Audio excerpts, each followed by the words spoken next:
Dan Saudara, Pengadilan Tindak Pidana Korupsi Jakarta kembali melanjutkan sidang kasus korupsi yang menjerat mantan Mentan Syahrul Yassin Limpo. Agenda sidang kali ini mendengarkan keterangan saksi mahkota. Saksi mahkota yakni mantan Sekjen Kementan Kasdi Subagiono dan mantan Direktur Alat dan Mesin Pertanian Muhammad Hatta. Keduanya juga merupakan terdakwa dalam kasus korupsi di Kementan. Ketiga terdakwa juga nanti akan dikonfrontir soal korupsi, pemerasan dan gratifikasi yang dilakukan politisi Partai Nasdem yang nilainya mencapai 44,5 miliar rupiah. Kita menuju ke gedung Pengadilan Tipikor. Saat ini sudah bersiap jurnalis Kompas TV, Kika Madona. Kika, hingga saat ini dari pihak kuasa hukum atau penasihat hukum dari mantan Mentan Syahrul Yassin Limpo menghadirkan saksi mahkota. Lalu seperti apa jalannya persidangan dan apa saja poin menarik terkait dengan kesaksian dari saksi mahkota? Ya, Juno dan juga saudara, jadi yang saat ini sedang berlangsung di ruang sidang Tipikor Jakarta ini adalah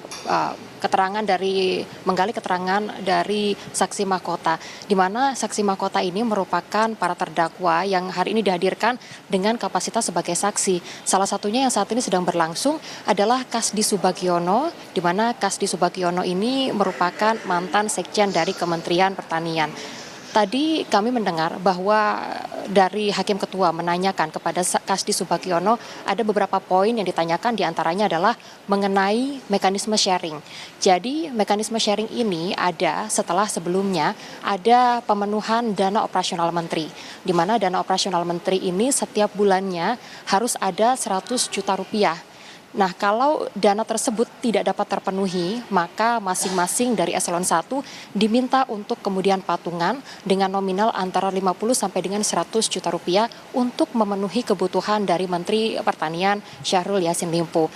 Dan dari nominal tersebut, dari total 100 juta rupiah, 80%-nya masuk ke menteri, sementara 20%-nya dikelola oleh Biro Komunikasi, di mana untuk dana yang juga kemudian dikelola tersebut nantinya akan digunakan oleh masing-masing keluarga yang turut serta dalam perjalanan dinas. Jadi hari ini keterangan yang juga kemudian digali ini juga selain tadi bagaimana mekanisme pengumpulan dari dana-dana eselon 1, ini juga dari Hakim Ketua menanyakan terkait dengan perjalanan dinas fiktif.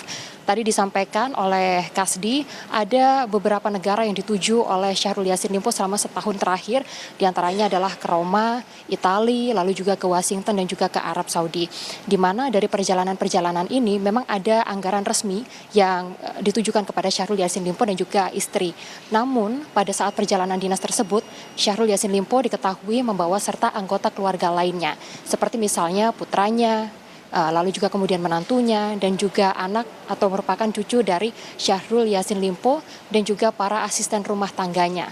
Ada orang-orang ini sebetulnya tidak di-cover dari dana resmi dari Kementerian Pertanian, sehingga untuk meng-covernya tadi juga kemudian disampaikan oleh Kasdi bahwa dana patungan dari eselon 1 inilah yang kemudian digunakan untuk membiayai perjalanan dinas dari anggota keluarga Syahrul Yassin Limpo yang pada saat itu turut serta untuk kemudian mengikuti perjalanan dinas di beberapa negara yang tadi kami sebutkan.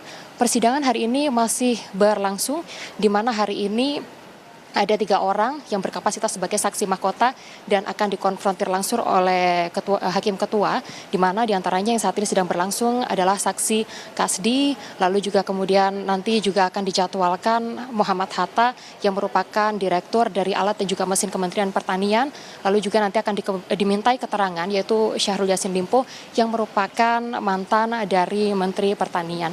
Ada poin menarik lainnya, Juno dan juga saudara, yang tadi juga kemudian ditanyakan bahwa pada saat perjalanan kasus ini berlangsung atau perkara ini berlangsung di tahun 2023, sebetulnya dari pihak Kementerian Pertanian sudah mengendus adanya KPK yang berupaya untuk kemudian melakukan penyidikan terhadap kasus ini.